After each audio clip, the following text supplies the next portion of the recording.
Chhaava cinema దాదాపుగా 100 మందిలో 99 మందికి ఈ సినిమా గురించి తెలిసే ఉంటుంది. ఈ వీడియోలో ఏంటంటే ఈ సినిమా తెలుగులో రిలీజ్ చేయొద్దు అని నెల్లూరులో కొంతమంది ముస్లిం పెద్దలు కంప్లైంట్ ఇచ్చారు. గతంలో జరిగిన విషయాలని వక్రీకరించి సినిమాలో పెట్టారు. మనోభావాలు దెబ్బతినే విధంగా ఈ సినిమాలో సీన్స్ ఉన్నాయి. కాబట్టి హిందీలో ఉన్నా పర్వాలేదు, తెలుగు రాష్ట్రాల్లో మాత్రం ఈ సినిమా ఆడడానికి వీల్లేదు. అసలు ఇంకేం చెప్పాలి.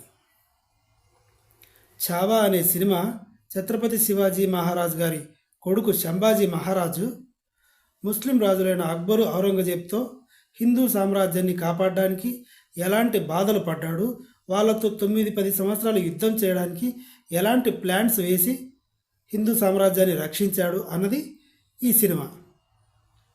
అప్పట్లో ముస్లిం రాజు ఔరంగజేబు అలా ఉన్నాడు అని మాత్రమే సినిమాలో చూపించారు. ఇది ప్రతి ముస్లిం కూడా చూడొచ్చు. హిందీలో చూశాను నేను, ఎక్కడా ఎలాంటి మిస్టేక్ కనిపించలేదు.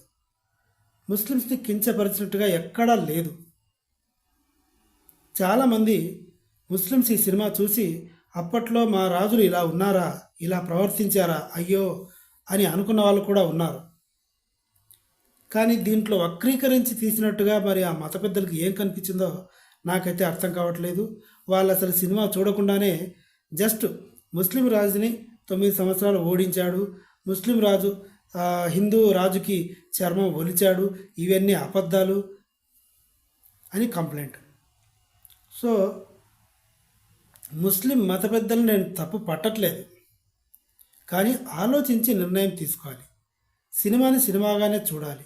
సినిమాలో కించపరిచేలాగా ఉంటే ముస్లిమ్స్ ముంబైలో లేరా? వాళ్ళెందుకు అబ్జెక్ట్ చేయలేదు? భారతదేశంలో ఆంధ్ర, తెలంగాణలో మాత్రమే కాదు బ్రదర్, చాలా చోట్ల ముస్లిమ్స్ ఉన్నారు. ఎక్కడా మనోభావాలు దెబ్బకుండా గతంలో కొన్ని వందల ఏళ్ల క్రితం ముస్లిం రాజులైన అక్బరు, ఔరంగజేబు ఎలా చేశారు అన్నదే ఆ సినిమాలో ఉంది తప్ప ఎక్కడా వక్రీకరించబడలేదు, ఎక్కడా మోసం చేసినట్టుగా కానీ అబద్ధపు సీన్లు కానీ పెట్టలేదు. ఛావా సినిమా ప్రతి ఒక్కరూ చూడాల్సిన సినిమా. ఎస్, నా కంటెంట్, నా అభిప్రాయం మీకు నచ్చితే తప్పకుండా నా ఛానల్ సబ్స్క్రైబ్ చేయండి. ధన్యవాదాలు.